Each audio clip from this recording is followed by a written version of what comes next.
So hello, welcome to the STEM Education Panel, Questions and Answers for the 21st Century Education.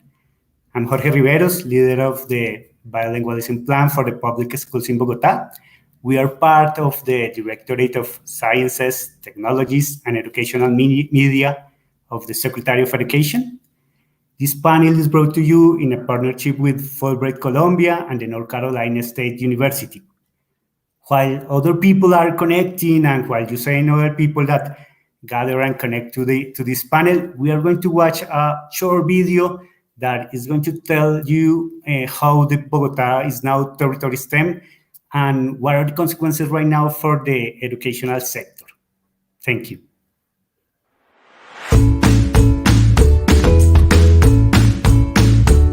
Yo quiero crear un sistema para descontaminar el río Bogotá. Quiero inventar un robot para hacer una mejor Bogotá.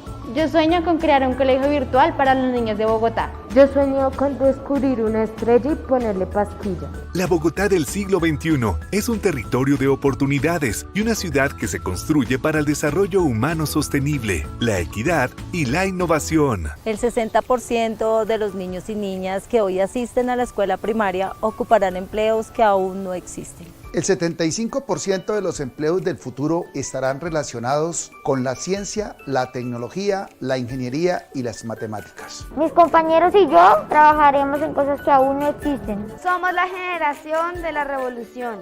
La cuarta. La quinta. La sexta. Somos la revolución del conocimiento. Bogotá le quiere apostar al talento de sus niños, niñas y jóvenes, que sus sueños y proyectos de vida sean posibles para que participen activamente de los procesos sociales, científicos, tecnológicos y económicos del mundo de hoy. La educación STEAM es una poderosa herramienta educativa que busca desarrollar el potencial de los niños, niñas y jóvenes en diferentes áreas del conocimiento. Cuando un estudiante en nuestras clases comprende que todo lo que lo rodea tiene la aplicación de ingeniería, matemáticas, arte, entonces empieza a utilizar las mismas enseñanzas para resolver un problema. Se busca que los estudiantes tengan un pensamiento tecnológico. Involucra la mecánica del juego en el ámbito escolar. Desarrollando en ellos también un enfoque de equidad de género y respeto por la diferencia. El cierre de brechas de género en áreas STEM también trae otros beneficios, como mujeres con mejores ingresos, familias con mejor calidad de vida. Hacemos énfasis también en el desarrollo de 4 líneas, que son la movilidad sostenible, los estilos de vida saludable, las competencias ciudadanas y la sostenibilidad ambiental. En este momento, el mundo requiere también el desarrollo de nuevas competencias para los empleos del futuro. La transformación pedagógica está en marcha y abre las puertas a nuevas experiencias de aprendizaje y a la configuración de un sistema educativo que a través del trabajo colectivo impulse una mejor educación en ciencia y tecnología como una ruta de presente y futuro de ciudad. Por más niñas y mujeres haciendo ciencia en Bogotá y en el mundo. Para mejorar los aprendizajes en ciencias y matemáticas. Porque quiero aprender código. Porque el futuro está en los datos. Porque quiero entrar a la universidad y estudiar ingeniería. Porque quiero aportar al desarrollo de mi localidad. Usar la tecnología para hacer mis clases más innovadoras. Porque la universidad trabaje de la mano con la escuela. Porque nuestros jóvenes tengan mejores oportunidades de empleo.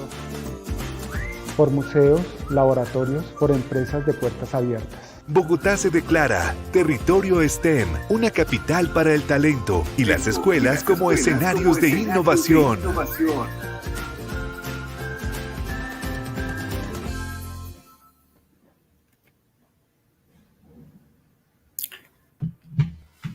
So, this declaration of Bogotá as a territory STEM was made on June the 26th, the 26th this year. And for us, it's more than a project or a public policy. It's more than that. It's a real commitment. It's a powerful exercise of articulation and harmonization of actions, efforts, initiative, capacities, and interests of diverse stakeholders that represent different sectors of society. What are those stakeholders join? Well, this is the share of a common vision regarding the potential that STEM education must transform realities context, and conditions in the pursuit of getting higher levels of well-being, social equity, economic development, and environmental sustainability within the framework of a 2030 agenda. We are now in the same group of different cities in our region, such as Lima, Valparaíso, Santiago, and also in Colombia we have another territory STEM, which is Medellin. We are sharing now these purposes of what is mean to be an STEM territory, taking into account that besides of highlighting the relevance of STEM education within the public agenda of the city, it also helps to increase people's interest and motivation, generating a greater demand for this type of experience. At the same time, it helps to mobilize organizations and enrich the offer of program and initiative with this approach. We also want to share to you a special invitation. We are going to have the first meeting of the Latin American STEM Net that will take place in Bogota the next November 9 to 11, and we will convene more than 80 organizations from our region, and we will make emphasis of the experience in Colombia and the host country. The meeting is led by the Seaman Steve Thune Foundation in alliance with the Ministry of Education, UNESCO, the Secretary of Education of Bogota, and also the Secretary of Education in Medellin and Sabana University. We are going to share you later what the media that we are going to share the channel, but for us it's very important that share that now we are in the commitment of what is STEM and as you see in the video, but now we are going to share to you with this panel of experts another experience of the relevance of STEM education in our system and in, of course, the United States system. So now we are going to, or I'm going to introduce to Michael Bossel to then start the conference. Thank you very much.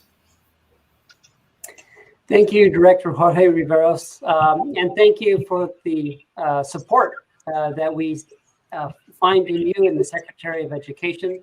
We're very excited to be part of this program with you. We support your efforts, both in bilingualism and in STEM education. We're very impressed with what the city of Bogota, the government there in Bogota, is doing with regard to STEM education, and especially STEM education in English. Very exciting, and we're very happy to partner with you. I also would like to thank the Fulbright Colombia. They are a great partner to US institutions like North Carolina State University, and also to all of the schools and universities and ministries there in Colombia.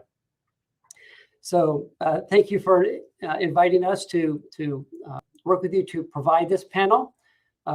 We at North Carolina State University are also in the business of training STEM teachers. We are the largest public university in North Carolina, a very large research university that focuses on STEM, engineering and the sciences. But we also have a very good College of Education, and they train hundreds and hundreds of STEM teachers every year that go out and teach the children of North Carolina how to use computational thinking and how to be better students, because we know we need to prepare them for the next century, the next stage in our evolution as a society. And if we don't do that, it would be very, very foolish. So we've done several programs with the Secretary of Education there. We're working now with a number of teachers in the primary school system, public school teachers. Many of them are watching now. Hello to you. And we're grateful for the opportunity to have a larger audience and speak with many more people there in Bogota. And hopefully we can continue to discover and assist each other in the future as we improve our curricula, we improve our programs, and we work with all segments of society to use STEM thinking, to use STEM principles in our business, in our policy, in our relationships, and certainly in our education. So I would like to point out Adrian Shank works with me here at North Carolina State University. She's working with the teachers now and several other faculty in providing that training program. And I'm very delighted to introduce my good friend, Director Marcella Gomez. She is the head of the STEM department there at the Colegio Colombo Hebreo in Bogota. So she is there in Bogota with you, but we've worked together on several projects. And she is a dynamic teacher and teacher trainer. And we've asked her to lead the discussion tonight, to introduce the panelists, to field some of the questions. And we hope that you do have questions for the panelists, and that after the panelists give a brief presentation, that you would send us questions, send them in the chat, and we will try to answer them the best we can. We don't have all the answers, nobody does, but we learn from our experiences, and we learn by sharing with each other. And that's the purpose of this panel, to share with you all what we're doing, what we've learned, what we think we need to do in the future, to compare some models, and to support one another. So thank you for joining us for this panel. It's one of a series of programs that we will be doing. And I'm very happy to introduce to you Marcella Gomez. Marcella? You're so kind with me. Thank you, Michael. And good night, everybody. Good evening, everyone. I'm very happy. Yes, I'm very happy to be here in the second binational panel about STEM education. So the plan is that we are going to hold a conversation with three remarkable experts in different topics, which are going to provide different, not only tips, but experiences about how their connections with the STEM fields can not only transform education, but also transform people's lives through education, of course. So I don't want to take all your time, so I'm going to introduce the three speakers for today. In first place, we have Professor Diego Rojas from Bogota. He's going to be in charge of sharing with us his experience about NGSS, New Generation Science Standards. They are very important. They are key in STEM education, so it's going to be a pleasure to know lots about his experience, which is huge, by the way. Secondly, we will have Professor Jorge Valenzuela. He's with us from Richmond, Virginia. He will talk about computer science and its impact in not only education, but in different communities, especially the United States, and providing different recommendations for us as teachers to foster this kind of learning in students. And last but not least, we will have Dr. Melissa Raspberry. She is joining us from Raleigh, North Carolina, and she will share with us her experience related to the fourth industrial revolution. She has worked as a senior education consultant at the American Research Institute. So we are not talking with someone who has no experience. We are talking with highly skilled, experienced people with a huge vocation for education. So let's start with this. And as I told you before, let's start from the very beginning. Professor Diego, it's a pleasure to have you here. How are you today? Thank you. I'm okay. How are you? Fine, thank you. So thanks for having me. No, thank you for accepting our invitation. So I want you please to share your huge experience with these teachers about NGSS and how they can impact their teaching and learning practices in every classroom, no matter if it's private or public, so we can find these points in which we can connect and create together. So please, okay. Thank you very much again. I built a presentation, so can everyone see my presentation? Yep. Okay, so I'm going to be talking about the next generation science standards, as Marcella said, and I'm going to be using the short name, the NGSS, as they are known in the US. And these standards, although they focus in science, they are also making really direct connections with other STEM fields, other STEM subjects. And they're providing the roadmap that the US is using to foster the teaching and learning of STEM in public and private schools. And so these are like like a large set of standards. They are complex, and in 15 minutes I will not be able to teach you all the complexities. So I'm gonna just give you like some ideas of how to use them and how to find resources to keep learning about these important standards. And so for everyone who wants to understand the NGSS, I really recommend to start by reading this book. It's called The Framework for K-12 Science Education. It was released like kind of 10 years ago. And that book was the one that inspired the creation of the NGSS. This book is available online, free, so I suggest everyone try to find it. It is written in a very accessible language, so for people who are not like English speakers, is very accessible. So I really suggest you read it to understand the NGSS. And kind of the main idea that was proposed in this book, in this framework, was that learning and science learning had to be centered in 3 dimensions. See that learning was 3-dimensional, and these 3 dimensions were first the concepts, the main ideas, like the central ideas of science. The second dimension were like that was the cross-cutting concepts, kind of like the concepts that go across engineering and the different sciences. And the third dimension was the scientific and engineering practices that professionals use in their everyday life. And so I'm going to be talking about like quickly about those 3 dimensions, and then like what all that means for us as elementary school teachers. And so like when you think about like science and doing science in the school, in the classroom, we usually think about like doing an experiment, for example. That's kind of what we think students should be doing when they do science. And what the NGSS is saying is, no, wait a second. Science is not just doing experiments. Like scientists do way more than just experiments.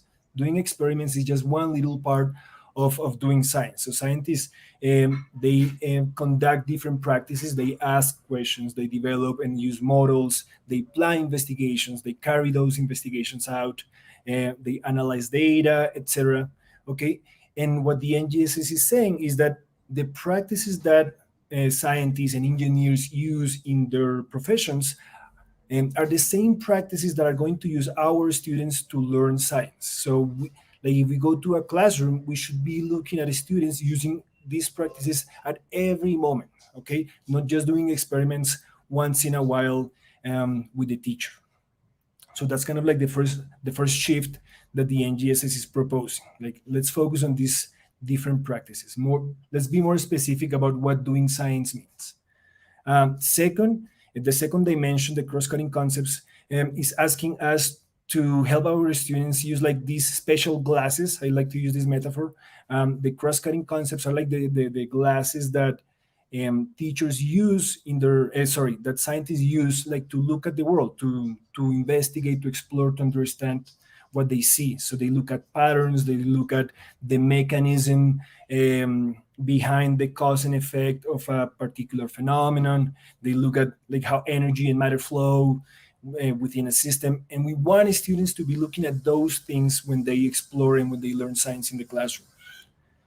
And the third dimension is asking us to, let's focus on the most important ideas of science. Let's like, for example, in the Colombian context, our curriculum have like they try to cover too many small ideas that are at the end very disconnected. Our students graduate with a bunch of facts in their heads that are not connected and that do not help our students explain a lot of things that they see and that they face in the world. And so what the NGSS is doing is like, let's focus on like the ideas that have the most explanatory power, and let's focus on those, and let's help our students understand these ideas. And so here is an example. You have like these standards, for example, is in first grade, and it's about waves and their applications in technologies for information transfer. Okay, so in first grade, this is what students should be able to do at the end of first grade. Then at the end of fourth grade, this is what they should do. So you see, it's the same idea, and you revise it over and over throughout the school trajectory. And so what we want is like we revise those ideas, but they become more and more complex as our students, go through the school trajectory. And so when you go to the NGSS, and you will find them online, this is what you're gonna see. They look like very complex at the beginning, and so I thought it was good to maybe break them down into like their pieces. Okay, so like the first thing that you need to understand is that they are organized in like these 3 dimensions. They are intertwined in what they call the performance expectations, which are the things on the top. Okay, so in this case, this performance expectation is for first grade, and this is telling us what students should be able to do at the end of first grade, not what they should be able to do like at the end of the class, because it's too large. It's something that is very complex for students to be able to grasp in one class. They need like a long time to be able to understand these standards. So we want students to plan and conduct investigations to provide evidence that vibrating materials can make sound, and that sound can make materials vibrate. So this is like a performance expectation. And what I want you to see is that it integrates the 3 dimensions that I described before. So first, it is asking students to conduct an investigation. It is asking students to like focus on like an important idea of like the relationship between like vibration, sound, and materials. And it's asking us, the cross-cutting concept, like the lenses that we want students to use is like the cause and effect, how sound can make materials vibrate and vice versa. And all the performance expectations are organized in this manner. Also, they have like these very important clarifications in red that are like, they provide like very useful examples of what we could be doing in the school with this performance expectation. They don't tell us what to do exactly, but it's just to have an idea of what it means in our contexts. So what does all mean? Like what do these standards mean? They will not give you the curriculum that you will use in your school. They will not tell you like how to teach. They just provide us like a roadmap of where our students are going to be through the school trajectory in different understandings and skills. Okay. And so if we want students to be able to reach those standards, we always need to consider how these 3 dimensions are integrated all the time. And so the question for us, for example, in Colombia is, why should we use these standards? Why, like in Colombia, why should we care? And the answer is, well, they provide a very clear kind of like a progression of the ideas, how these ideas grow in complexity from first, second, third grade, and so on until high school, okay? And they also show the progression of skills, like, for example, the skill of argumentation, for example. So what a student should be able to do when the student argues in first grade is different to what a student in 5th grade should be able to do when the student argues. So it is going to give us like an idea of the type of evidence that show us that students are reaching these standards. They're really clear in that sense, and they allow teachers to be able to align better in the type of ideas and skills that students are developing throughout the school curriculum. Also, keep in mind that these standards are almost like a decade old, and so as a result, there are like a lot of free resources that you can find online. And here I added like these 3 sources.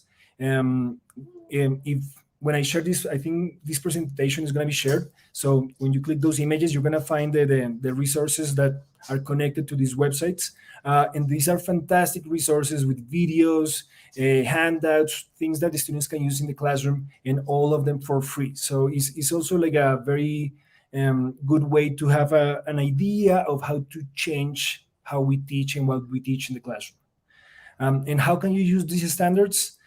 In the case of our local context in Colombia, I suggest take the local standards, the Colombian standards, for example, and you see you group them by topic, for example.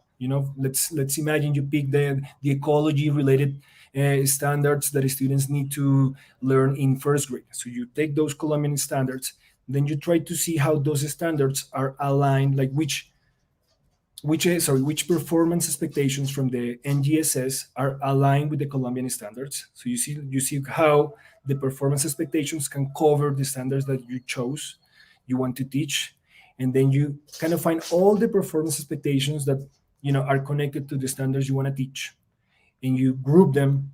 And based on the group that you create, you find usually you find like a phenomenon, like something very complex that can help you focus in designing the unit, like a curricular unit, usually like 2 to 4 weeks, something that is large enough for students to learn these complex ideas. So that's one way to use the standards. And for instruction, like keep in mind that when we talk about investigations, especially in elementary school, students should be using those investigations to engage with phenomena, to things that are really puzzling, really hard to explain in one class, things that they need to revise over and over. And they should also use investigations to collect data that then they use to argue with and to create explanations. We want students to kind of have their own ideas of what all the data that they collect means in the context they are learning. And also we want students to do investigations to test ideas in some of the explanations that they actually create, that they propose. So this is my last slide. So what to expect when we start using these standards? So initially you're gonna find a lot of disappointment from students who are used to raise the hand and know the right answer the teacher expects. But over time, you're gonna see that more and more students start to participate because they realize that it's not about having the right answer, but taking the risk to propose an idea, to share an idea with others. Also, you're going to find a lot of frustration because this takes usually the NGSS asks students to revise their ideas, to try new things, to take risks, and so they're going to fail. And we want students to learn how to fail and how to learn from their failures. So that leads to frustration. But over time, you're going to see that students get more engaged. We're asking them to be more creative, collaborate more, and to develop more empathy because they need to listen to each other's ideas. And as a result, they develop different forms of communication. So that is pretty much a very short introduction of the NGSS. And let me know if you have any questions.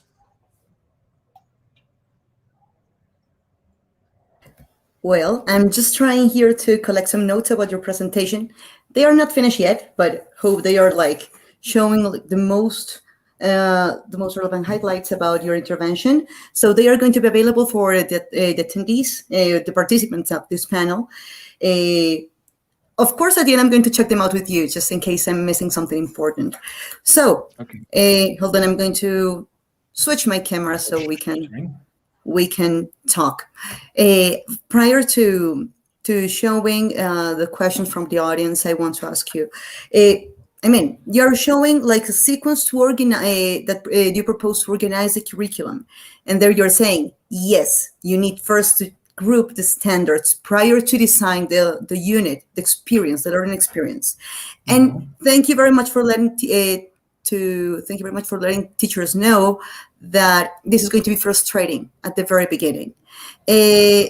How did you manage this frustration, not only with students because they are learning, but what about the frustration with other teachers, the frustration with the staff, the board? What about parents? How do you recommend teachers to handle that? That is such a good question, because I forgot to include the teachers in that frustration. It's very frustrating at the beginning because the students are not used to propose ideas. They're used to be asked, okay, I ask you a question, I expect you to give me the right answer. But when I ask something different, like, what do you think? Not give me the right answer, but what do you think about this? What do you think is happening here? Students they freeze, they do not talk. And so those moments of silence are really difficult to manage for teachers. At the beginning, teachers jump right away into, okay, I'm going to give you the answer, or, I'm going to move on because you guys are not thinking about this. So you need to learn how to deal with those moments of silence, because are really uncomfortable. But over time, students realize, well, I mean, this teacher is asking us for real what we think, so we need to start sharing our ideas. um, parents really like that, what the NGSS are proposing, because you're integrating in math, you're integrating engineering, you're integrating complex ideas to explore the world. And you will see that the engagement of the students grows really quickly. For is a game changer in the classroom. I say a first-hand experience, and I have seen other teachers going through the same. That students love it when the focus of instruction and learning changes to let's figure this out together. It's not like let's learn about something. It's more like what's going on here. Let's figure it out. So I think overall it takes time, but as I said, when you use the standards, they help teachers to align among themselves. So if you have a science department in the school and everyone is using the standards, it kind of creates a similar language that you can use to communicate assessments, about skills that you want to develop with the students, material that you want to design. So it is a very productive way to focus instruction on. Yes, actually, in my experience, we have had exactly the same. When we create some kind of common language to talk about expectations with students, when we define the criteria, the assessment criteria, and they are clear and visible for all students and parents and all the community, everybody gets involved very easily into pursuing this and achieving these goals all together. So I absolutely agree. Is there any experience that maybe you remember about your interaction with students in which this kind of click that is necessary in complex situations was visible for all the classroom? That moment in which you said, maybe after feeling a bit frustrated in this kind of struggling moment, the aha time in which you say, okay, we are going on the right way.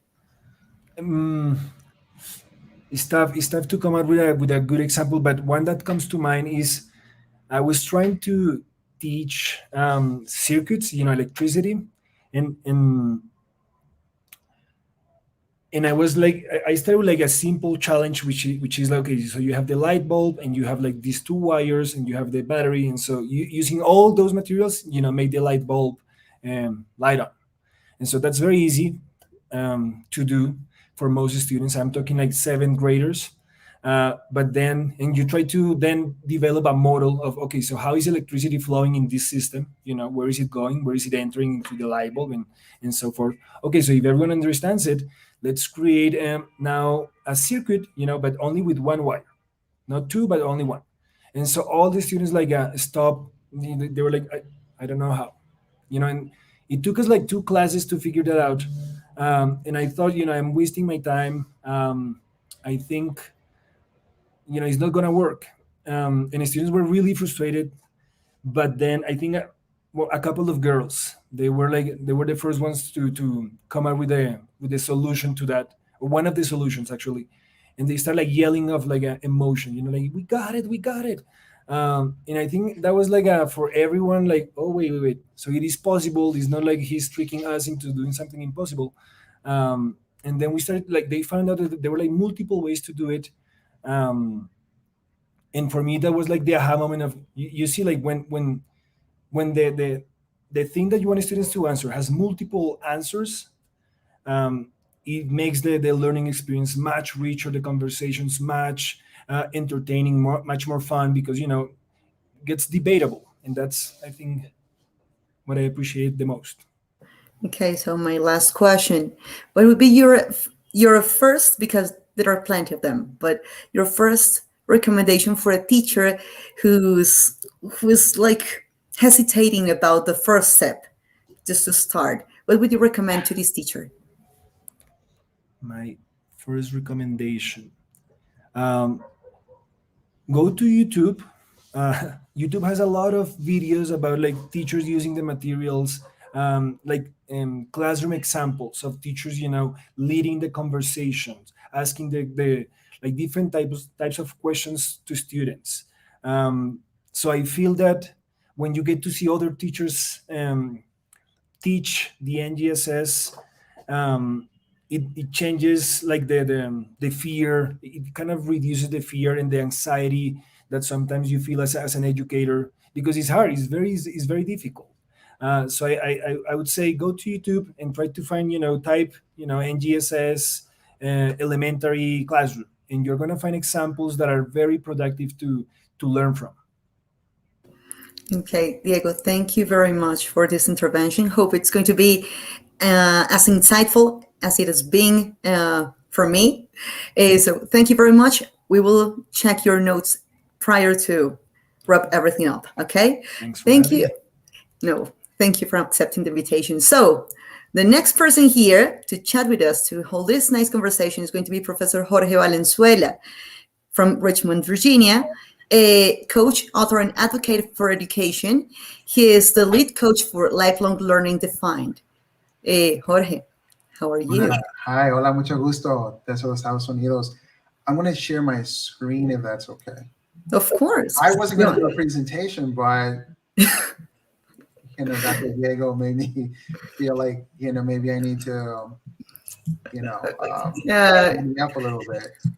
Yes, Diego set some high standards. Yeah, he did.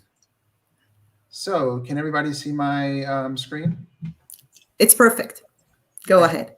Okay, so my name is Jorge Valenzuela, and I'm an education coach, author, and advocate.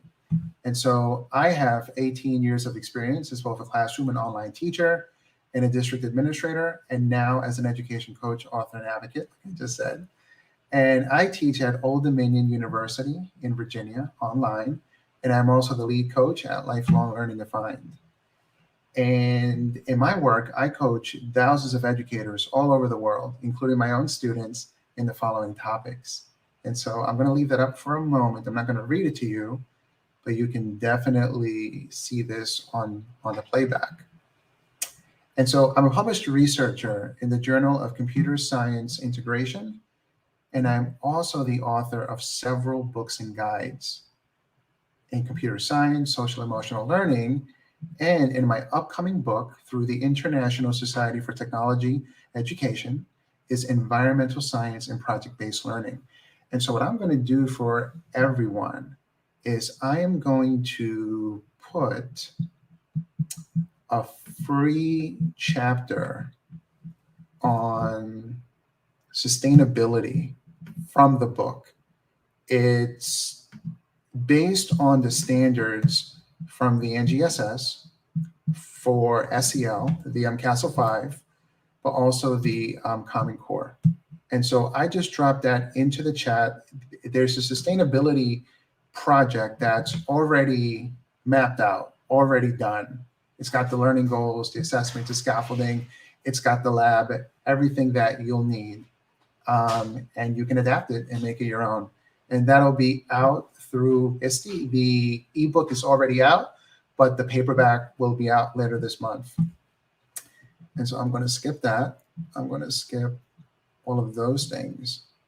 But, for folks that are working with teachers, and I've been doing this for about 20 years, and the thing that I have learned is we have to look at the pain point of people that we're trying to help. And so one of the questions that I was asked recently is, why do people become teachers? And so can you guys in the chat on YouTube, can you write some responses? Why do people become teachers? And Marcella, if you don't mind, would you mind reading a few of those to me? Or in fact, you know what? I can even look on my cell phone. Yeah, sure. No problem at all. Actually, our staff can also showing them on screen. So So why do people become teachers? And you can mind this. I was doing, this is for another session, to make a difference to help children learn. That's what Dr. Melissa Radbury is saying, okay? Well, we looked at some of the research, and the most common reason for going into education was a belief that they would be good at it. And the second thing is what Dr. Raspberry said, to make a difference, to work with children, and young people also played a crucial role. So you see, thought they'd be good at it, very important, and then fairly important, okay? And so why do people stay in education? Primarily, they stay in the profession because they feel that they are good at it and that they're having an impact. And they primarily leave, it looks like, because they don't feel supported in the work that they're doing. And so what I have learned is that as an instructional leader, it's not enough to tell our teachers what they need to do. We need to show them how to do it. We have to model the things that we want to see in the classroom, and that really starts with, good teaching. And if we don't do that, then what happens is this.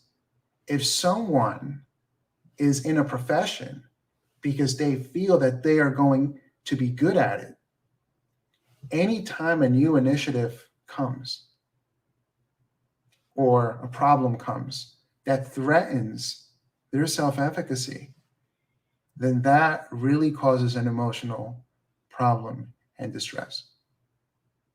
Does that make sense what I'm saying? And that has been a question that I've been asking myself a lot in the work I do, is how am I modeling? And so I've been to over 25 states, over 70 cities in our country, and I've done a lot of data collections. Being a PhD student, we are required or expected to learn how to create knowledge. And so in the work that I do with schools, I treat it very much like a semi-structured interview. And I'm gathering all this information about what the teachers needs. What are the stumbling blocks? What are the problems? Then we are developing workshops. And after the workshop, then we collect more data. So we're using mixed methods here. And what I have discovered in my in my 10 years of doing professional development, this is the framework that I believe that I have seen time and time again that will give a teacher the confidence, the self-efficacy, and the ability to do a good job and to want to stay in our profession to help young people. And so I'm going to unpack a few of these things within the themes that we've been I'm talking about. And the thing that I do in my work is I focus on frameworks, and I'll explain that in a moment, but also innovation pathways. Teachers need to see alignment between these things. And these are just, high-level initiatives in my country, but these are initiatives and they have to come through instruction. And so if we're talking about student-driven learning, performance-based tasks, constructivist learning, scientific inquiry, engineering design, computer science, we have learned that constructivism and constructionism are the learning paradigms that best fit these types of learning. And so project-based learning is just a great approach for helping to provide the framework and the structure for now filling in all these other things. And so here's the thing. Before anything becomes a mindset, it needs to be a framework first. And that's what I've discovered. We can't, keep on telling teachers, well, take all the, take this and take that and teach your students. No, it's got to be something that they can follow, like a recipe. For example, if I'm in my kitchen and I have all the ingredients for a lasagna, but I've never made a lasagna, but I have the ingredients, what am I going to do if I don't have a recipe? But once I get a recipe, I can follow that thing 3, 4, 5, 6 times, sort of like a chapter 4 in a dissertation, and I can model the process and the success. And then once I follow it 4, 5, 6, 7, 8, 9 times, then I'm an expert. Then I don't need a recipe anymore. And so, one of the things that I really think we need to understand is that we need to be a master of our content. And so there's a book that I want to lift up, an important concept that has helped me tremendously in my life. And it's a book, it's called Outliers, it's by Malcolm Gladwell. And he talks about the 10,000 hour rule. And so he basically says this in the book. He tells the stories of people that are at the top of their field: Steve Jobs, Michael Jordan, Michael Jackson, Bill Gates, people like that. And he's basically saying this: they've spent 10,000 hours in their lifetime to become an expert. That's what it takes. Now, the theory, it does get some pushback, that that's true. But if you look at what he's saying, 3 hours a day, 20 hours a week over 10 years, repetition is the mother of skill. Using those frameworks eventually becomes a mindset. And that's a powerful thing. And so when we're talking about STEM, and underneath STEM, I'll put computer science, I'll put environmental science, even though it's not, always the same thing, but, I'll show you in a moment. Our teachers that we're asking to teach them a lot of the time, they didn't do engineering or computer science in their undergrad. And so they, struggle with that. And so I just want to unpack a little bit. I think that, Diego really broke down very nicely about the NGSS, but I just want to point something out. There's a difference between STEM education and STEM careers. And I'll give you a little bit of history. In 2008, STEM officially became a national career cluster. In 2014, the NGSS were created. And this was the first time that engineering design was officially elevated to the same level of scientific inquiry. Now, the problem was this: there was lots of money for STEM in America. It was a big deal, part of education reform. But who trained educators in the pedagogical approach, in the framework to delivering STEM engineering? And that is part of the problem. The return on investment hasn't been that, great. Now, I'm loving what I'm seeing from NC State. They're training hundreds of teachers, and that's really important. But across our country, we've hadn't seen that, prior. And so in 2015, now computer science officially becomes part of STEM education. And in 2016, it became an initiative, STEM for all. Computer science for all under President Obama. And my state in Virginia, where I'm from, we became the first state that was mandated to incorporate computational thinking and computer science into instruction. And so, it's part of policy, all of these things. But in the research I did at my university, I interviewed, teachers for those pain points: the math teacher, the science teacher, the English teacher that now has to do computer science and computational thinking. What are the pain points? Well, it wasn't in their wheelhouse. And then a lot of times, like Diego was saying, right? We're used to teaching in a way that is not really student-centered. And so it becomes almost impossible to do something that we don't fully understand. Well, here's the thing: 67% of all new STEM jobs are in computing, according to the BLS. And computing jobs are the #1 source of new wages in our country, in America, with about 500,000 job openings. So the jobs are there, the opportunities are there. There's value in having post-secondary education in this thing. But I'm not so convinced that were always, teaching this right.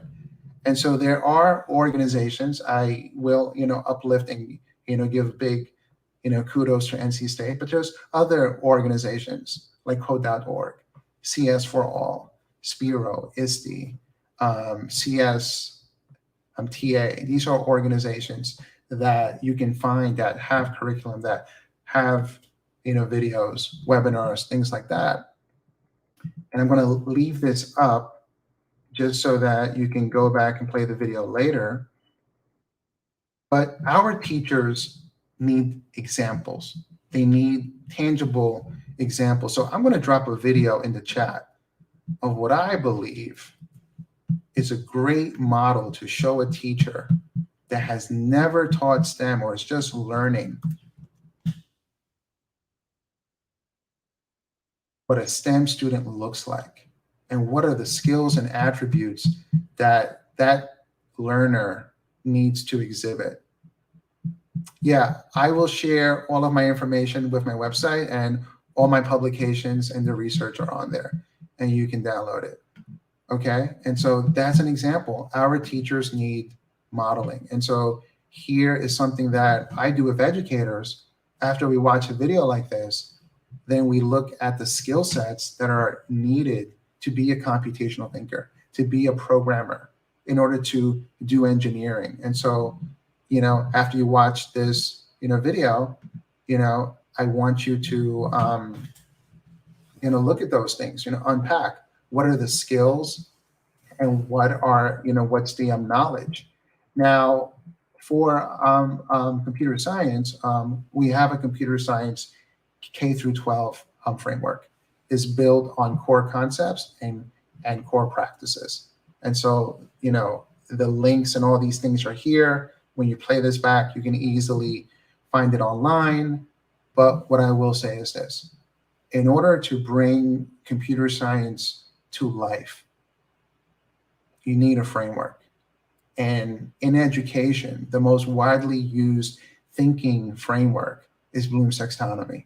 And I really do believe that other frameworks for teaching young people how to think and how to problem solve, which are very important, borrow from Bloom's.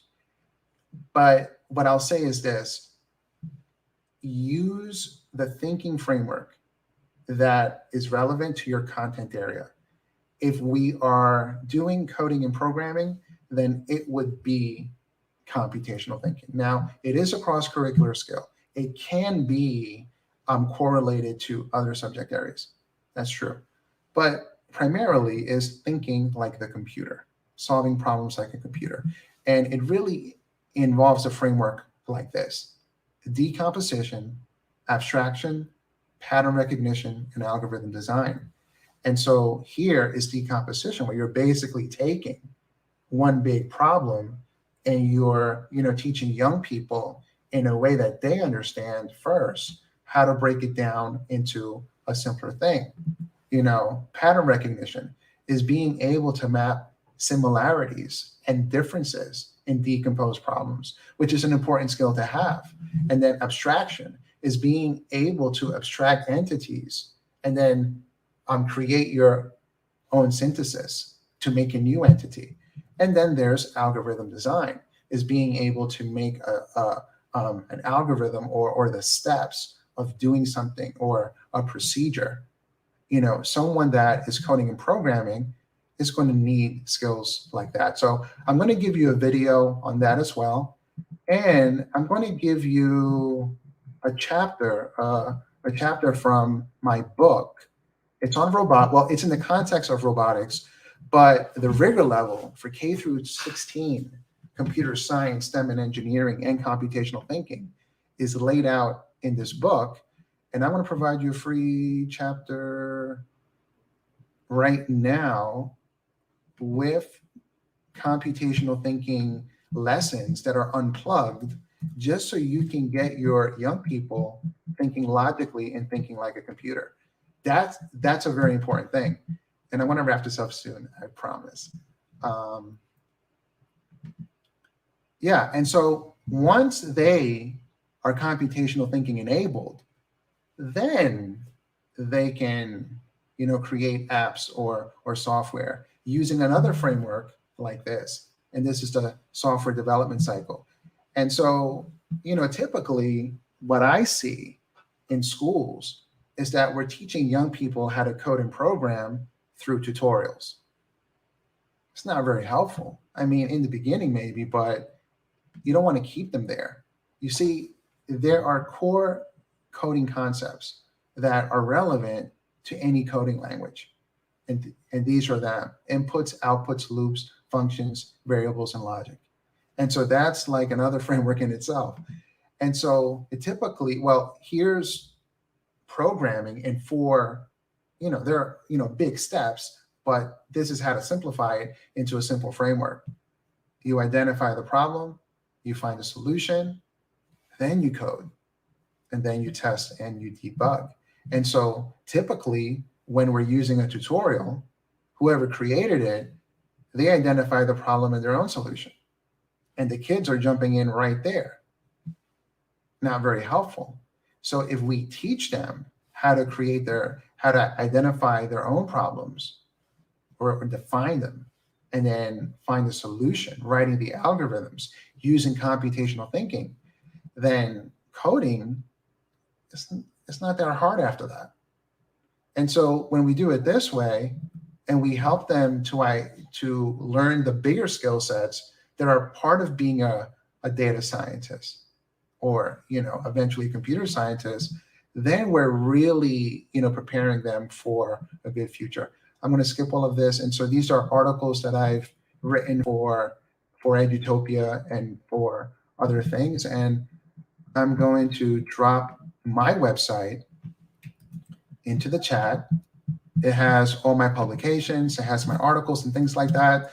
But the main message that I have here is this: that teaching, people are in teaching, you're in teaching because you feel that you can be good at it, because you want to help young people. And so in the work I do, and the work that I do with other people, we want to provide the information in manageable chunks and frameworks, and aligning them to instructional practices like PBL, so that the teacher can learn along with the kids. And then we, learn together, and we grow together, and we solve real problems. I want to bring up environmental science really, really quick. So 4 really good entry points are ecosystems, sustainability, human impact, and climate change. Okay, start there. Everything doesn't have to be computer programming. Start with the problems in the community. Start with the issues that are relevant to students' lives. And then you get the buy-in. I'll stop there. Sorry, y'all.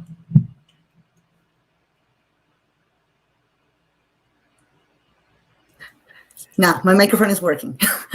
So, Jorge, thank you very much for this insightful intervention. So I need to ask you for a favor. Yeah. As YouTube is just removing links, I need you just to send them to me so we can provide them on the description of the video on YouTube. I got you. I'm going to provide you all these things. Yeah, I got you. Okay. Look, I have a question. Actually, Diego has been just stick to the conversation, and he provides this question: in a country with scarce resources like Colombia, where and how should we focus to expand the access to high-quality STEM education? What do you think? I think we need to start with the problems in the country. Resources, food, social emotional learning, safety. The things that prevent me from going to Colombia, because I am Colombian. Those are the things that we need to have our young people engage with policymakers. I would start there, and then doing projects like we mentioned with computational thinking and coding and programming. That can be for young people that are really interested in that. Now, I'm not saying we don't expose everyone, but we need to look at the pain points. Why do young people, why are they interested in school? What do they want to solve? Some kids may want to make music. Some kids may want to be into fashion. Some kids may want to provide electricity to a small village. The whole point is this: have a problem-solving methodology.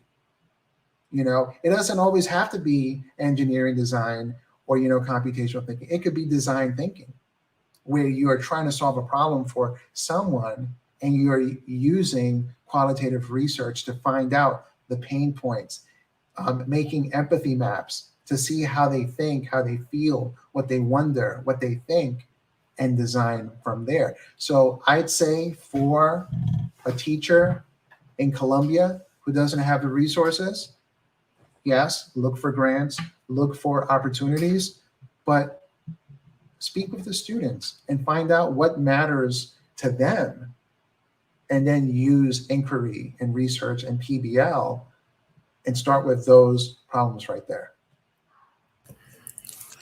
Actually, your answer has like popped up more questions. For example, Michael has asked here if the pain point or problem is that teachers do not have a framework, or do not have much support from their leadership, or do not have easy access to good teaching models. What do they do? How to start? You have to govern yourself. Whenever you're in a situation where the leadership isn't right, you have to, you know, govern yourself. And so in all the years that I've been doing this, what I've learned is this: the most important thing in a school is curriculum and instruction. And so the leaders of that school need to focus on instructional design practices for creating a curriculum and facilitating it effectively. And no book, no speaker, no nothing, no business partnership, nothing should be forged unless it's improving curriculum and instruction. And so if I'm in a situation where that's not happening, right, then I need to focus on two things. To be a good teacher, right, you need to focus on how I plan a curriculum, right, and how I facilitate it. I have to develop the ability to take a curriculum framework, to take standards, and then to take the needs of my students and their interests and create meaningful projects. That's the work I do with schools in helping educators, you know, do that using a framework. We use it, what we call it is backward design planning. And we do some empathy mapping about the kids that we have in our classrooms, and we create learning experiences that are, you know, student-driven, student-centered, experiential in nature, but with solving problems that the kids want. And so I'm available, you know, if you need me to help educators with that work. Yeah, I can show you frameworks on that all day, but that's not really what educators need. What they need is coaching, and then they need to go do it. Indeed. That's the third question from Dr. Melissa Raspberry. She's asking, do you know of places where they are getting this type of education right now? I mean, schools that could serve as exemplars. Yeah, High Tech High, it's a great example of that. Organizations that provide that. So it's happening all around the country, you know, in small pockets. But you see, here's the thing. Schools will always focus or revert back to the mandates. It's testing. It is what it is. If I'm responsible for testing, and that's what the federal government and the local government, everyone is saying I got to do, I'm going to do it. In schools where there is, you know, STEM and computer science and PBL and those things, those are initiatives. In those schools is because there's typically a teacher leader or a teacher or an instructional leader that has a passion in that thing. But at the end of the day, they're always going to revert back to what they have to do, which is the mandates. And so what I recommend is this: seek out organizations that provide that type of training. PBL works. I'm a national faculty with them. I have my own company. There's other educators out there. Envision Schools, Edutopia has, but find educators that are actually really doing the work and have tangible examples of the work with students. Okay, research and all that is very good. Yeah. We need that, but we need practitioners as well. And so I've tried to make my work a tandem of that. 3 things. Research, you need to know the research, but you also need to have personal insight. Teachers can detect it very easily when you're talking about something that you haven't done or you don't do anymore. They don't appreciate that. That's a pain point. That makes them upset. And third, actionable steps. Just like a dissertation chapter 4, you follow the steps.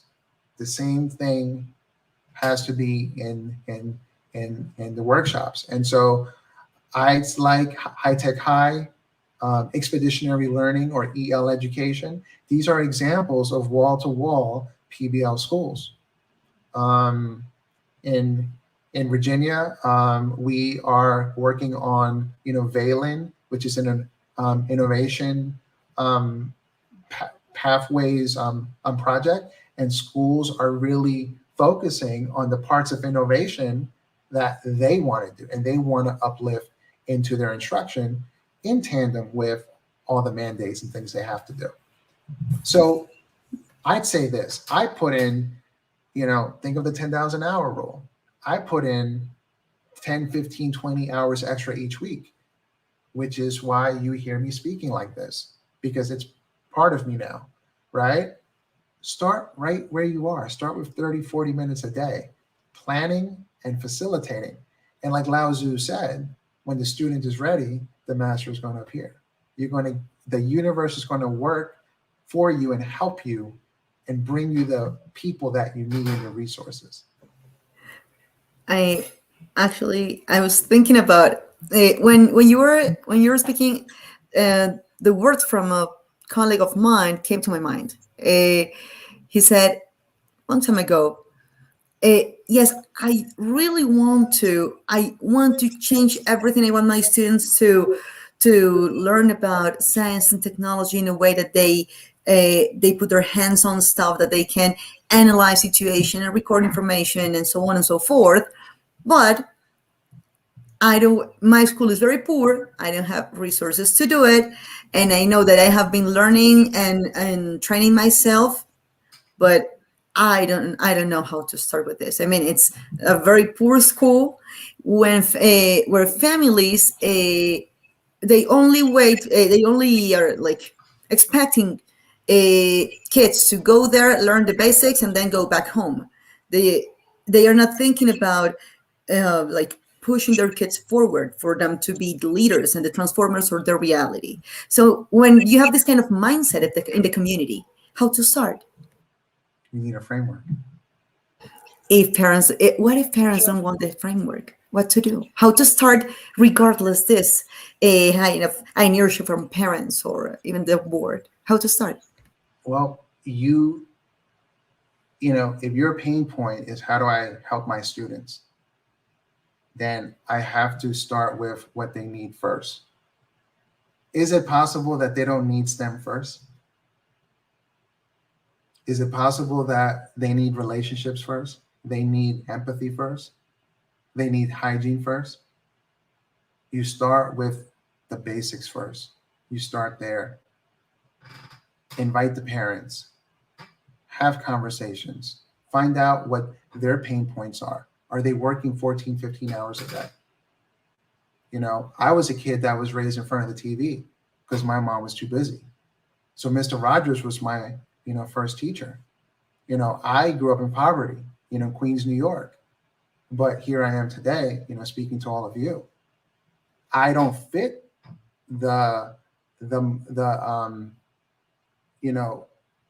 but what you expect out of a scholar or whatever, people call it, I don't fit that.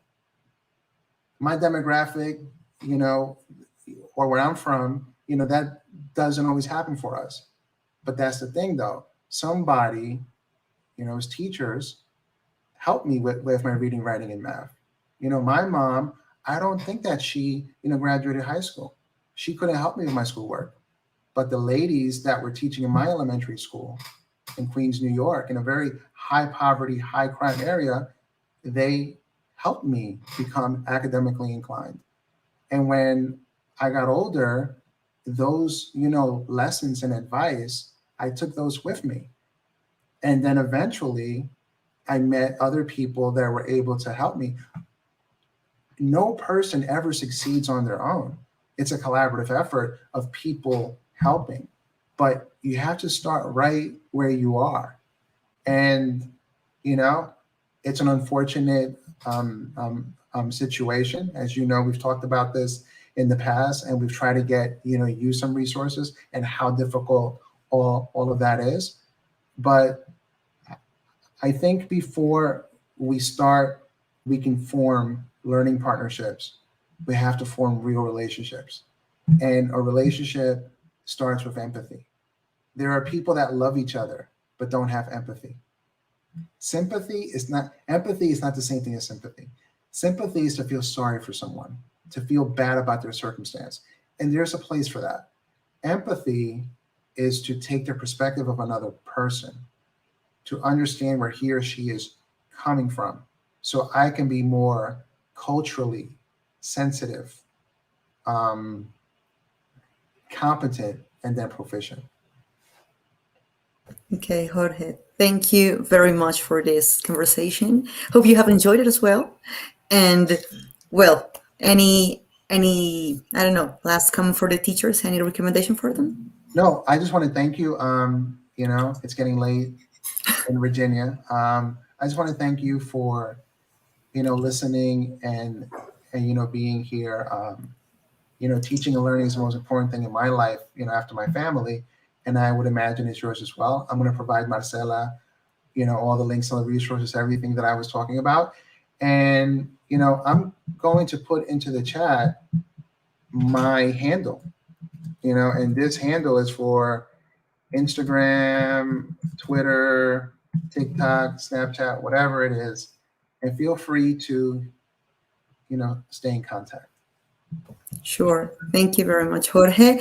And let's start with our last conversation of today with Professor Melissa Raspberry.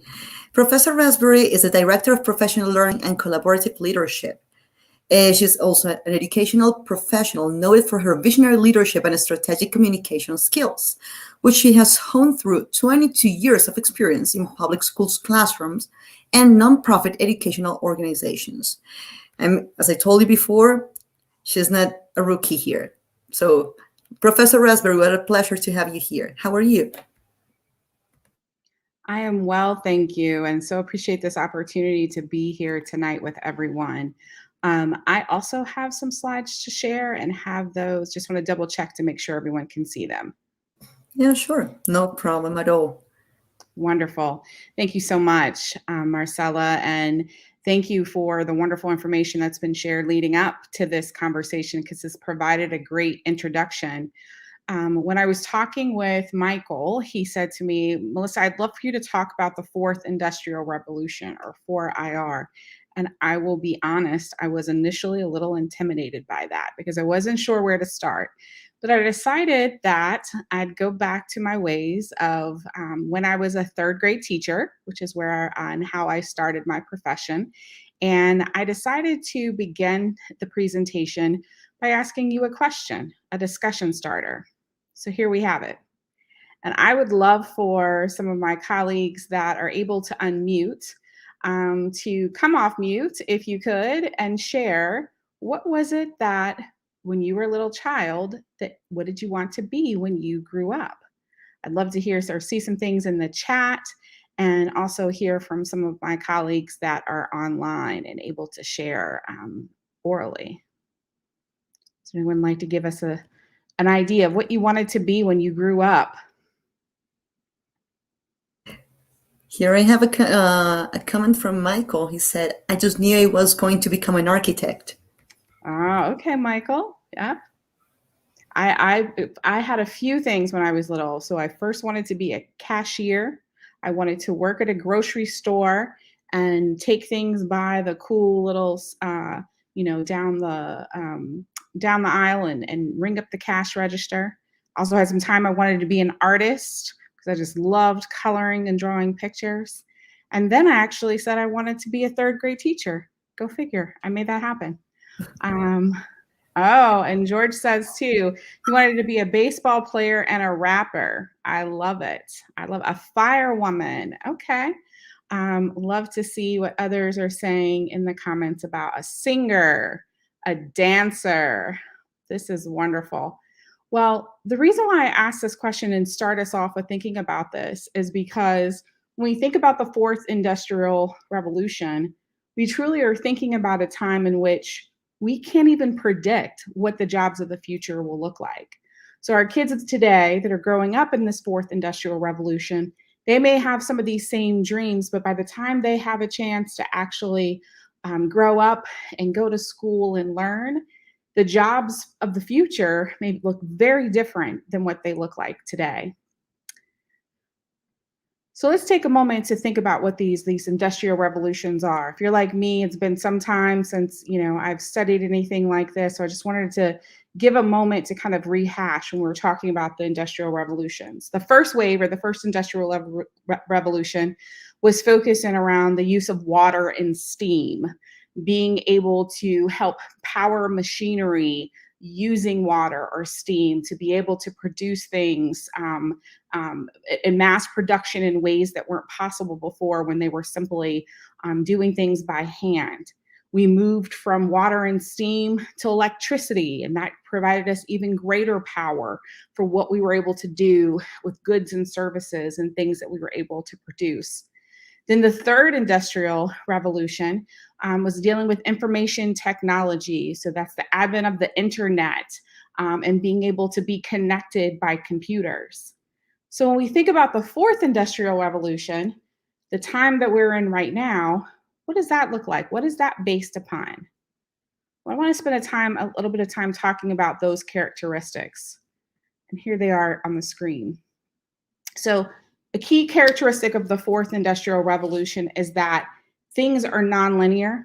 Growth has been exponential when it comes to innovation.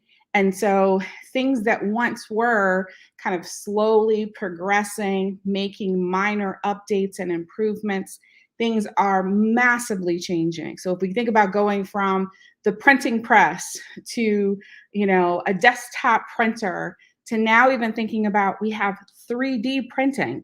We can take something, we can code a computer, we can put in algorithms, and out will come a physical product that is not flat and on paper. So just imagine how quickly that has happened.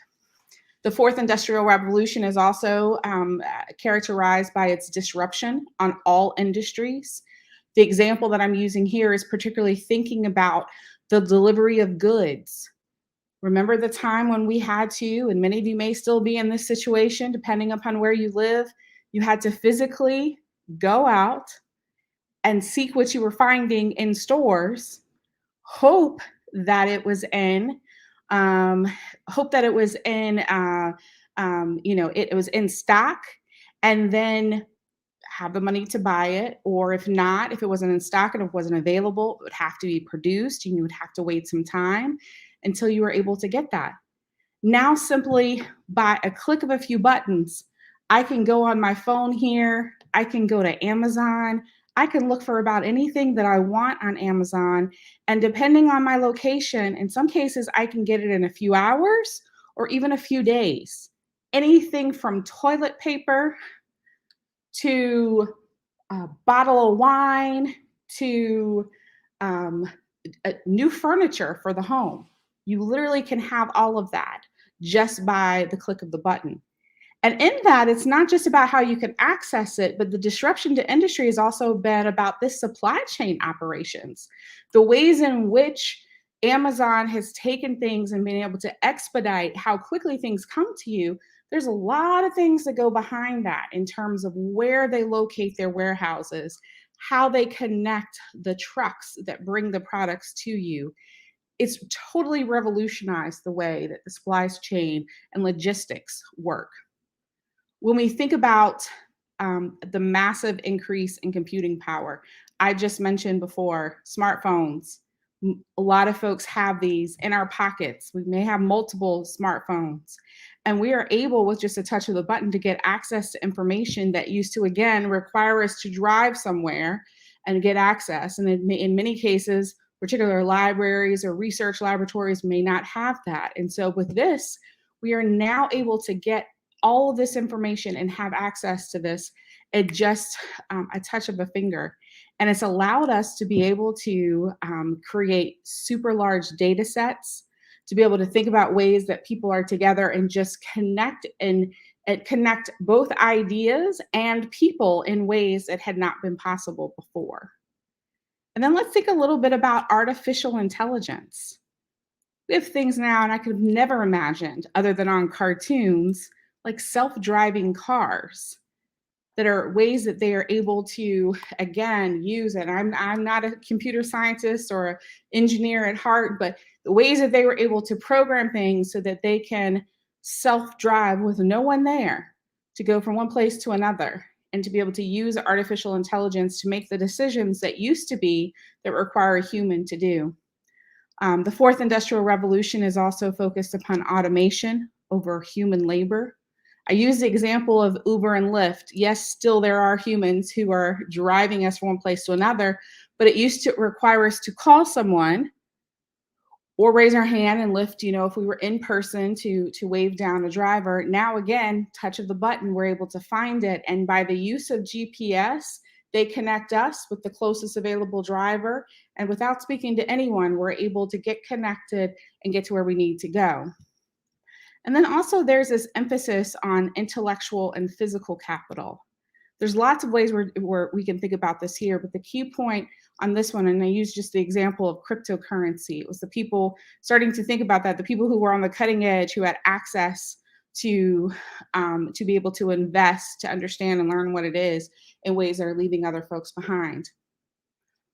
Most of us look at the fourth industrial revolution as a very positive point in time in which we, again, are seeing massive innovation at a rate of speed that we never thought was possible. But we also have to consider who that's leaving behind and what that looks like, and ensuring that those who have access to these things, these innovations, aren't continuing, as I say, the rich getting richer as part of this process. And so we have to be careful about that. And to consider especially what we want to do as educators in ensuring that the students of today are able to access those things in the future. So as I was thinking about this presentation and how and in what ways that there was connections to this fourth industrial revolution with STEM and elementary education, I started to think of some of the ways that we have, that education looks different today, and the ways in which we should be teaching children differently. And so several of my colleagues here before have talked about this computational and critical thinking skills. Diego in his presentation talked about with NGSS about how before we used to do things like, well, tell me the steps of the scientific process, and that might be the way that we assess whether a student knows and understand what that is. Now we're not asking them to do that. We're asking them to actually go through, to hypothesize, to actually think for themselves and to think more critically, and helping us understand, well, why is it that you think that? What gave you those clues? So it's a different level and type of thinking than perhaps of what we've asked in the past. Computational thinking isn't just about being able to work a computer, but it's being able to understand, as George was mentioning, about sequencing and algorithms and understanding what are the steps in a process, what may happen, being able to think about kind of if-then statements, and being able to understand about how all of these pieces are so critical in this new wave of what we're doing. So when I talk about computational and critical thinking skills, I'm not just talking about the technical professions for which this is needed. It's going to be needed throughout, because technology and innovation is impacting everything that we do. And so whether you are a fashion designer that needs to be thinking about how light can look differently on particular fabrics, or to be thinking about how to reorganize information in ways that requires data analysis or visualization, regardless of your industry or your field, those computational and critical thinking skills are going to truly be key to your success. And that starts in teaching those skills in the elementary classroom. I also think it's critically important to consider digital literacy. And when I speak about digital literacy, what I mean is, again, we now have access to information that totally trumps anything that we have had in the past. We are constantly bombarded by articles from blogs, newspapers, various sources of media. We're able to get access to videos and pictures and all kinds of things. But what is critical in that is understanding that just because you see it online does not make it real. How are you able to analyze what you have there, to be able to understand and to be able to evaluate what's in front of you in ways that really ensures that you are a good consumer of information? How do you learn differently online versus what you might have in person? And being able to, use technology in ways that makes you more digitally literate and makes you more innovative in your approach. The last piece I think that's important about in thinking about STEM and elementary education, and this actually goes across all areas, but I think especially in STEM, is thinking about this idea of micro-credentials and personalized learning. We at the Friday Institute at NC State have done a lot of work around micro-credentials for teachers. And what that is it's a different way to look at your professional development and your professional learning.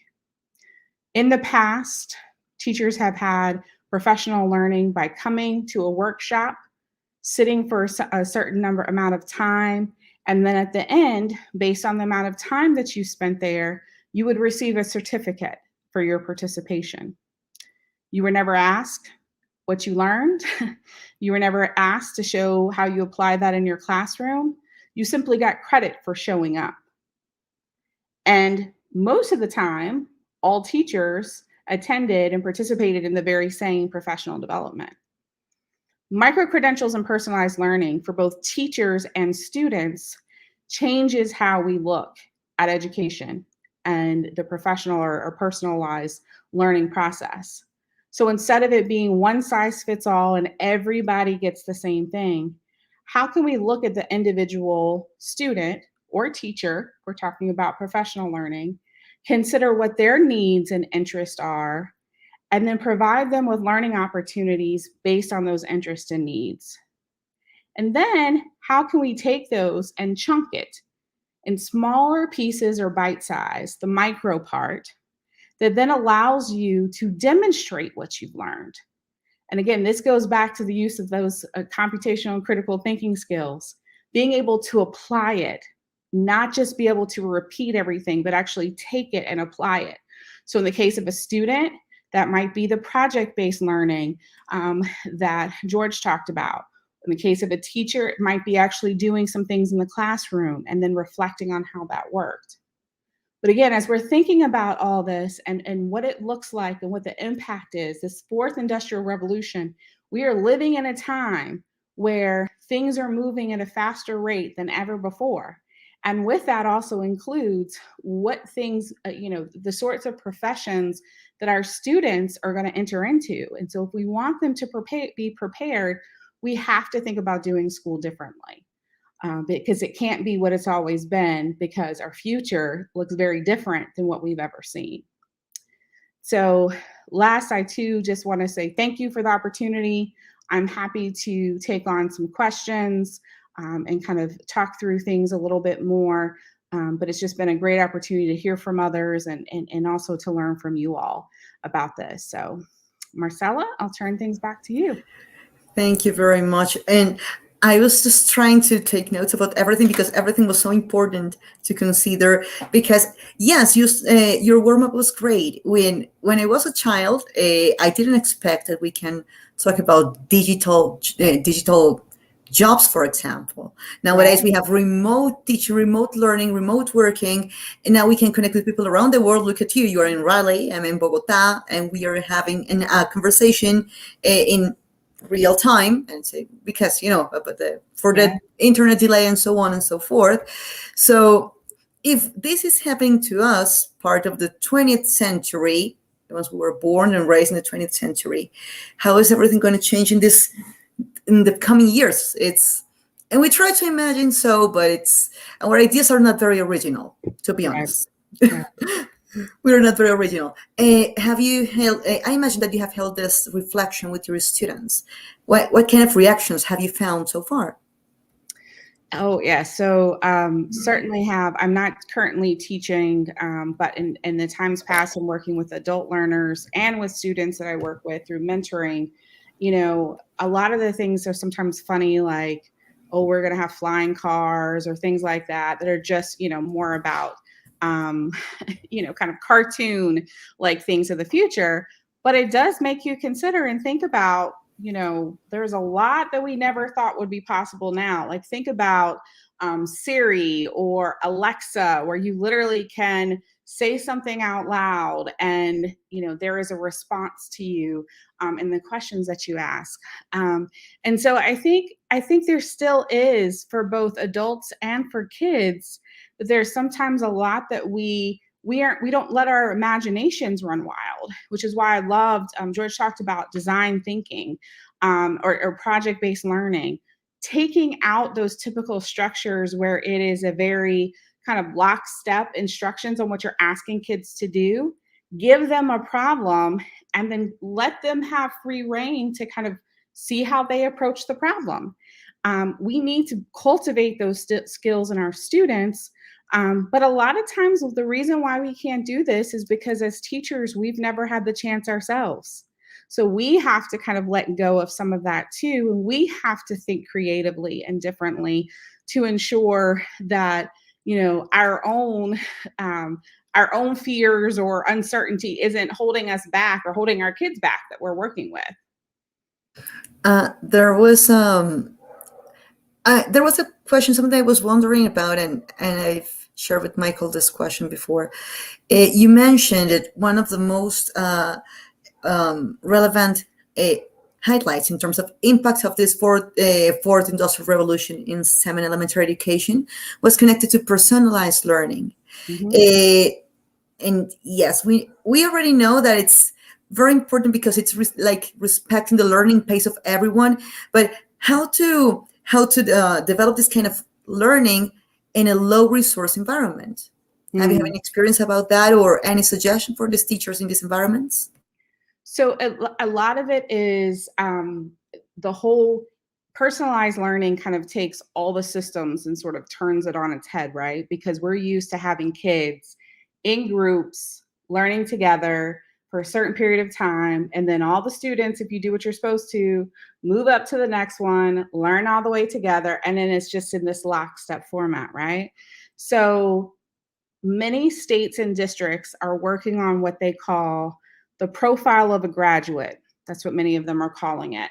And in essence, what it's doing is it's taking from kindergarten or first grade on to 12th grade, so for all the years of school, and they're identifying what are the key things that kids need to be able to know and do across that time span. And so then the next step would be to allow the students to be able to move forward based on them being able to demonstrate those things that are part of this profile of a graduate. Now with that, it means, again, everything's turning on its head, because then that means a teacher could potentially not have a grade level with all students learning the same thing, but instead, be looking at it with kids moving at their own pace. And so, I think, I don't know of any places, I know places are getting started on this and trying to transition. I can't name them that have gotten it figured out yet, because a big part of it too is, and this came up earlier, a big part is educating the parents and helping them understand, because they too are like, what do you mean? Like, they're in third grade. What are they supposed to learn in third grade? But it's, well, there could be some things in fourth and some things in second, and, really being able to kind of move kids along. But I think part of that means, in a low resource classroom, I think it means looking at each of your students and figuring out what are those who need the extra help and what are those that could use the kind of extended enrichment activities. And then frankly, just starting with having some small groups. This group may be on grade level, this group may be below, this may be above, providing them. And you don't have to point that out to the kids. You don't have to say, oh, you're below and you're high. You don't have to do that, but can you help to support them and give them what they need so then they progress? Assess them as you go along, and then the groups may change up. But really just being able to provide, I think part of it, so kind of the short answer is giving kids a variety of activities and not giving everybody the same exact things to do. Well, you were speaking, and then I got a question. I think that Michael and I are synchronized because of this question. He says, what if the kids are coming into the classroom without experience at home or in previous classes or in previous schools, or permission to take charge of their own learning, making mistakes, or speaking up? What if they're not so autonomous to do that? What can teachers do quickly and easily to encourage that change in lenses, framework, or expectations? Normally, we make two mistakes. The first of them is thinking that kids are not smart enough to take some risks when learning. And this is part of the learning process. But sometimes we think that they are completely capable of everything, so they don't have to learn. Sometimes I have experience with parents that want their toddlers to be programming, but these kids are trying to communicate first. Mm-hmm. So how to tackle these two situations? Well, I love this question because this is something this goes back to my third grade heart. So as a third grade teacher, I thought it was so important. Kids were at this really pivotal age where they were moving from a lot more guidance from the teacher to independence, having their own independence. So a big part of it is modeling the behavior that you want and taking it slowly. So it is constant kind of reiteration and demonstrating, okay, this is what we're doing. The other part that I think is really important is to do a lot of kind of the fancier term would be about like metacognitive thinking out loud, right? So helping to explain what's going through your own head. And so especially as I was teaching math and as I was approaching a problem, I would say, okay, here's what I'm thinking. This is why I tried this, and to be able to demonstrate that. And I think also as part of that is that piece about kids not having, knowing how to make mistakes, admitting when you make mistakes, admitting when you don't know the answer. And again, talking through, well, if I don't know the answer, what can I do? Where do I go? How can I look this up? So if a child asked me a question and I did not know the answer, I was okay with, and I was confident enough to say, I don't know that answer, but I can find out, and here's what I'm going to do to find out. So doing a lot of that modeling and a lot of that talking, I think helps the kids to start to see that for themselves, and then they'll be more comfortable doing it.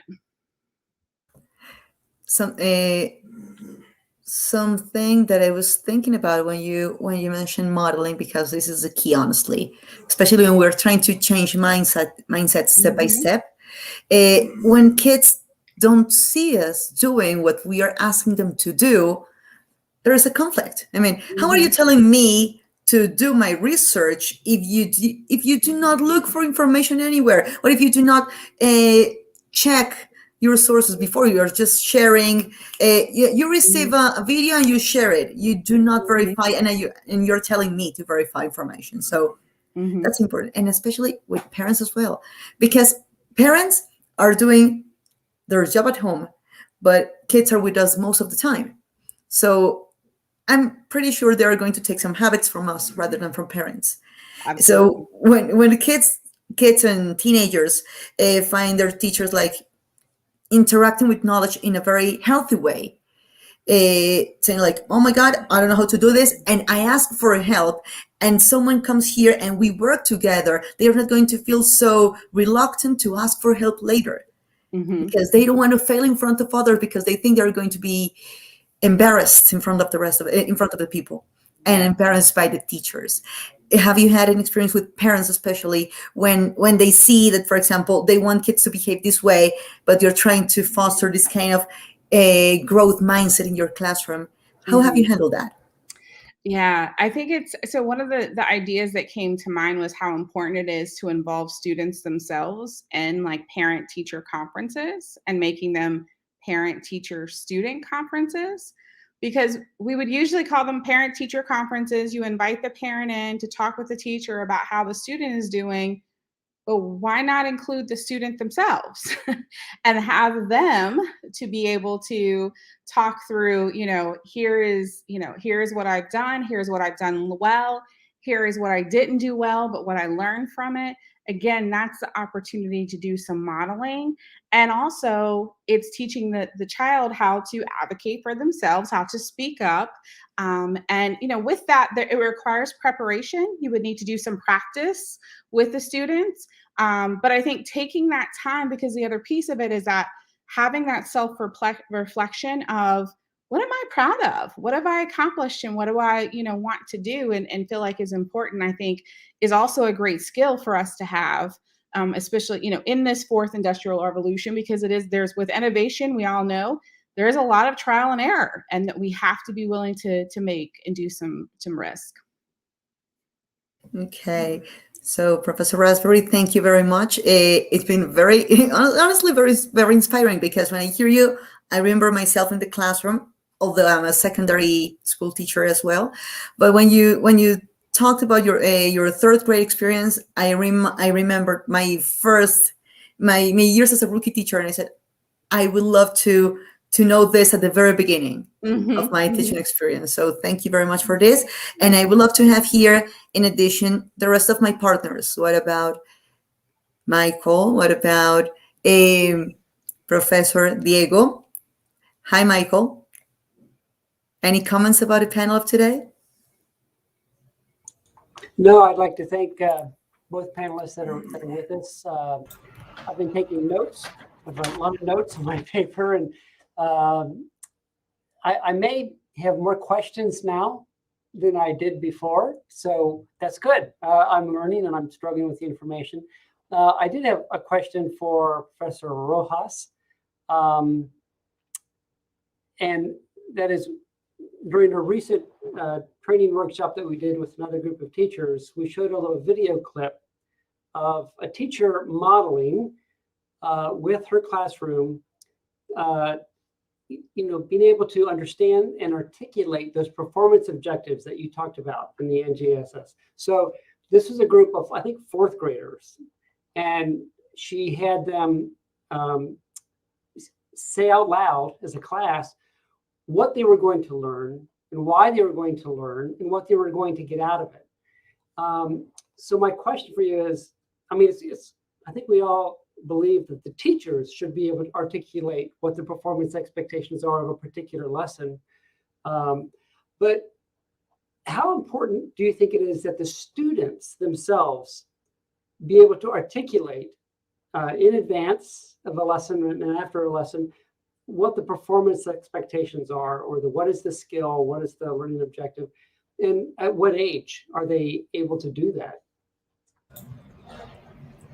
I like that question, because I feel that as teachers, we think it is important that students have the ability to express what at least what they understood. And you're saying that maybe they should be able to say what they are about to understand or to learn. In Open SciEd, which is where I am working at right now in BSCS, we develop a different model, which is called the storyline model. And it's kind of like we would like students to take more agency of what they're going to learn. And instead of asking them, okay, so what is it that you're going to tell me in your own words what you're going to learn, is more like, okay, here is a problem, okay? And what do you wonder about? So the student, like, you have the students asking questions. So you gather the questions, you group the questions with the students. Okay, so we have, for example, I don't know, right now we're working on a unit about microwaves. So we heat up food with the students, with water, without water. And so students wonder, okay, so why is it that with water, some things heat up more than without water? And so you get students ask questions, and you kind of predict the kind of question that your students are gonna ask, and you have planned already an investigation to go to the next step. And so I think it is more than asking or expecting the students to be able to express what they are going to understand, is like that they feel they have control over their what they are about to learn. Like, for example, okay, so if you ask them, what is it that what are you doing right now?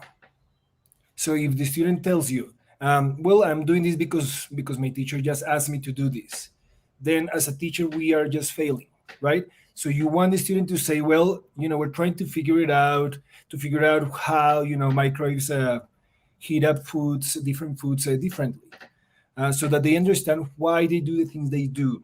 I think that is, for me, more important than they can tell you what they're going to learn. You know what I mean? Yeah. What happened, Michael? No. I just, as I was listening, I started thinking,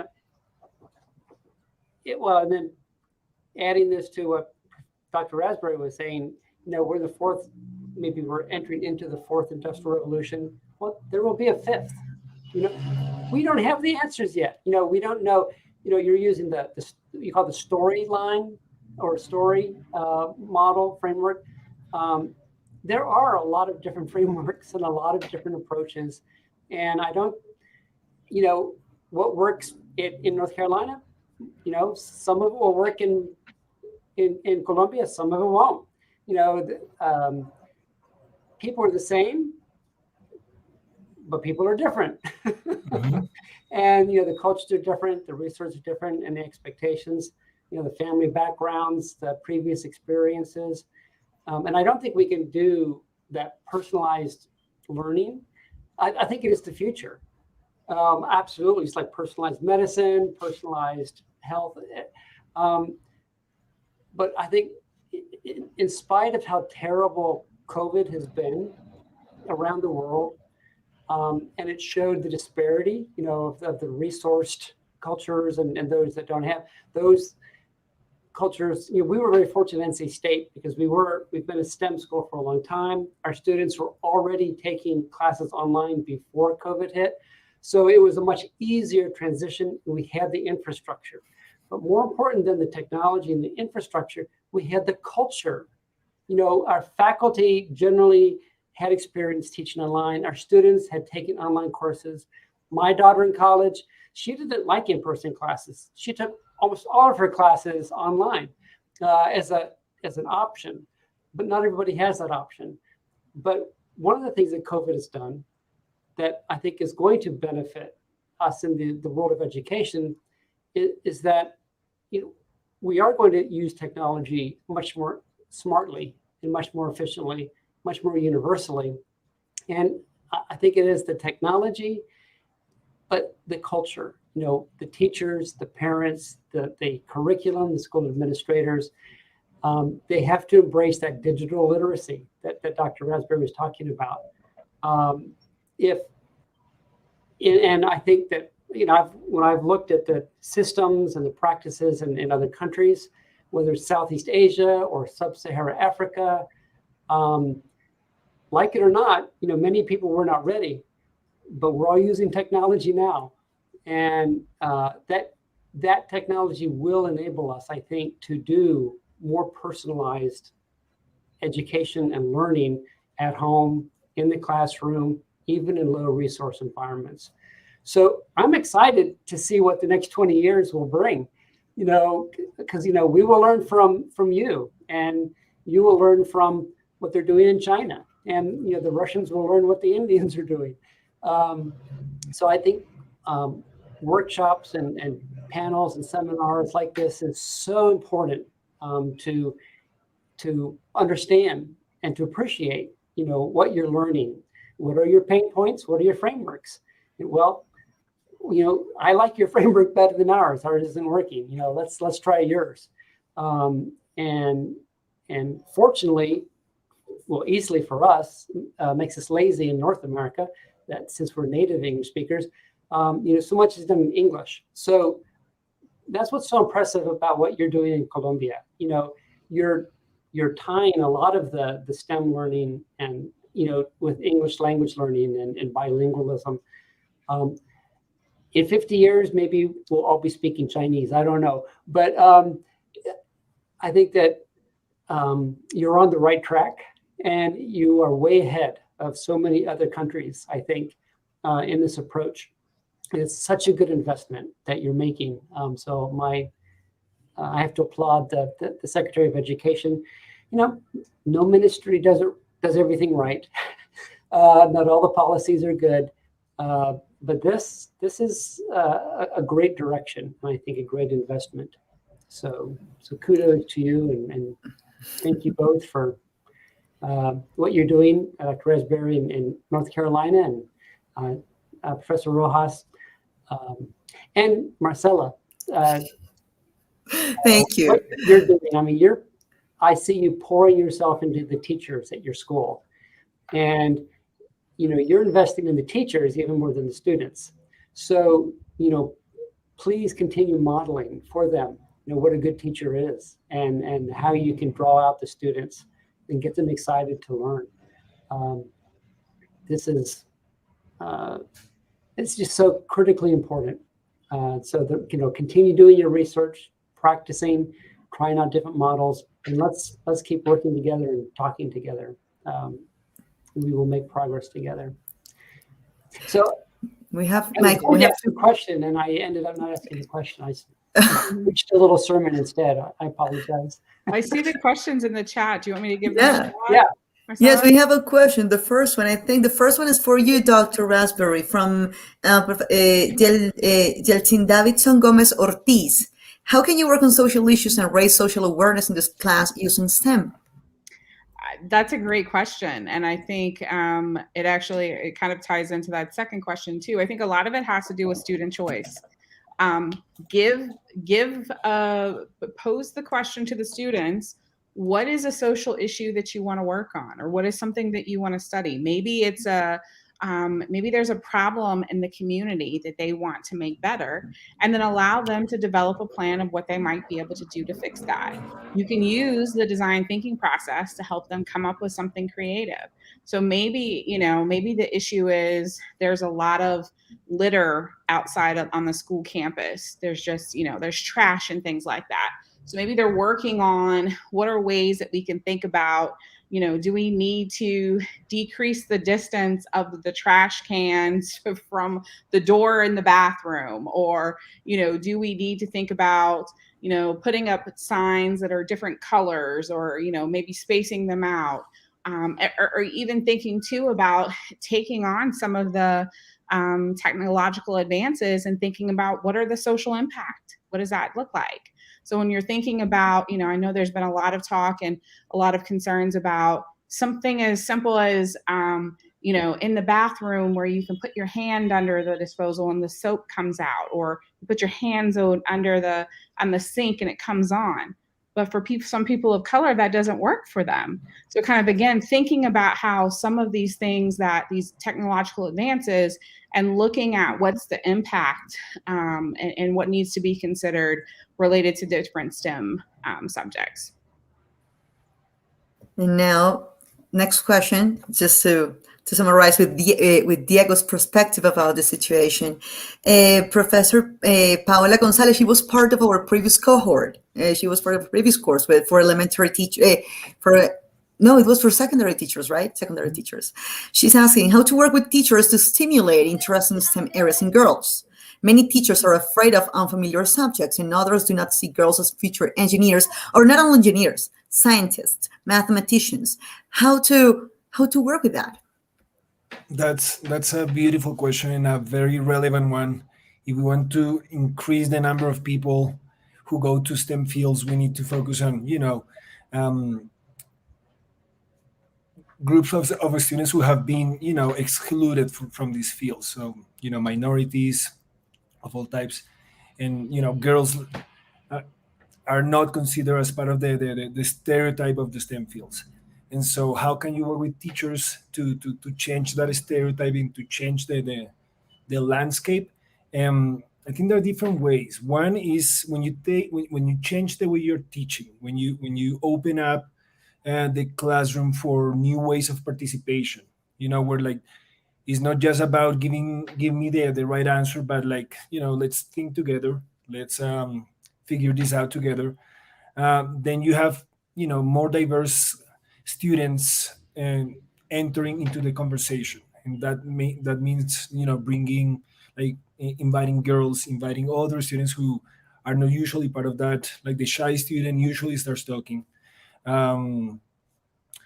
So that's one way. Change the way students interact with each other and with you, giving them more agency to share their ideas with each other. That just changes the paradigm, because if in a classroom where we are just valuing the right answer, is usually a classroom where we are like valuing competition, which is kind of like more male-oriented way of teaching. And so changing that is one way, and another one is using just role models. Trying to bring things that other groups, a lot of female engineers and scientists have done really amazing things out there that we just don't know because they are not in the mainstream books that we found out there. So try to find ways to bring those different perspectives into the classroom is also another way to girls can see themselves as scientists or engineers or mathematicians. Okay, so just to finish, Professor Raspberry, Professor Rojas, just a last message to those teachers that teach STEM using English in Bogota. Any recommendation, a message for them?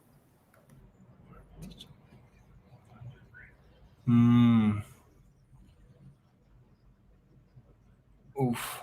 Like, okay, so I was one of those. I was a teacher who was trying to do STEM in Bogota. Try to find the groups of people who are doing STEM in Spanish first, because in Bogota it's just taking off. So, for example, Marcella is a huge voice in the STEM movement in Bogota. So try to find those organizations that are working in that regard, but also try to network. I'm sure there are like Facebook groups that are doing a lot of stuff in Bogota. Usually we tend to try to reinvent the wheel when we start this new STEM teaching, but there are a lot of people doing it already. So try to find those people and try to find the resources that are online. There is a lot of resources out there and free. Thank you, Professor Raspberry, please. I was going to say, Professor Rojas stole my answer, which was going to be tap into social media and online resources. It really does. That's the beauty of technology, is it allows us to be able to connect in ways that we, and connect with people and ideas that we wouldn't normally be able to. So that definitely would be my my suggestion. Okay, so unfortunately, time's up. So I want to thank you both for joining us, for accepting the invitation to share your experience and your recommendations for teachers in this panel. Hope we can share more experiences and work together again. And of course, that you can see how teachers in Bogota and in Colombia are working, moving forward into this endeavor of creating a more significant learning experience for every kids here. So thank you very much again. Michael, something else that I'm missing maybe? Well, thank you, Marcella, for being the hostess, the MC for the panel tonight. Thank you both, Professor Rojas, Dr. Raspberry, and thank you also to the Secretary of Education for asking us to put this together. And good luck to you all. Keep up the good work, and have a wonderful evening. Thank you so much. Thank you very much. Thank you so much. Bye-bye. Bye-bye, everyone.